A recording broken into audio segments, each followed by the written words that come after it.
ডেনমার্কের গ্রিনল্যান্ড রক্ষা করতে পারবে না ট্রাম্প। গ্রিনল্যান্ড নিয়ে যুক্তরাষ্ট্র ও ন্যাটোর পাল্টাপাল্টি অবস্থানের মধ্যেই দিন দিন আরও উত্তপ্ত হচ্ছে পরিস্থিতি। গ্রিনল্যান্ড অধিগ্রহণের ট্রাম্পের হুমকি মোকাবেলায় এরই মধ্যে আর্কটিক অঞ্চলে নিরাপত্তা জোরদারে গ্রিনল্যান্ডের আরও সেনা মোতায়েন করছে ডেনমার্ক। ৫৮ জন ড্যানিশ সেনা গ্রিনল্যান্ডে অবতরণ করেছেন। থেমে নেই ট্রাম্প প্রশাসনও। ইউরোপের হুমকি দামকি উপেক্ষা করেই গ্রিনল্যান্ডে বিমান পাঠাচ্ছে পেন্টাগন।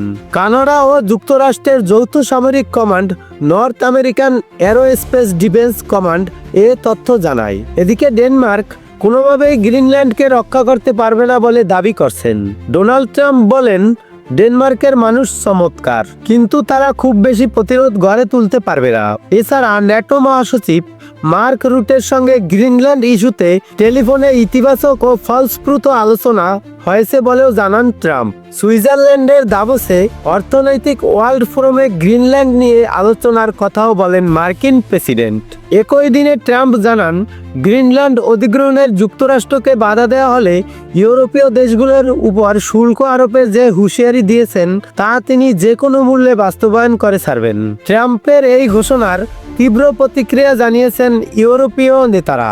ওয়াশিংটনের বিরুদ্ধে অর্থনৈতিক নিষেধাজ্ঞা সহ পাল্টা শুল্ক আরোপের হুঁশিয়ারি দিয়েছেন তারা। গ্রিনল্যান্ড নথি স্বীকার করবে না বলে জানিয়েছেন প্রধানমন্ত্রী ইমস ফ্রেডরিক নিলসেন। ইউরোপকে জিম্মি করা যাবে না বলে মন্তব্য করেন ডেনমার্কের প্রধানমন্ত্রী। উদ্বেগ প্রকাশ করেছেন কানাডার প্রধানমন্ত্রী মার্ক কার্নিও। তবে গ্রিনল্যান্ডের ভবিষ্যৎ ইউরোপীয় ইউনিয়নের বিস্ময় নয় বলে মন্তব্য করছেন হাঙ্গেরি। এই ইস্যুতে ইউএর যৌথ বিবৃতিকে সমর্থন করবে না বলেও ইঙ্গিত দিয়েছেন বুদাপেস্ট। সৌরভ হালদার, কনভোকাল সংবাদ।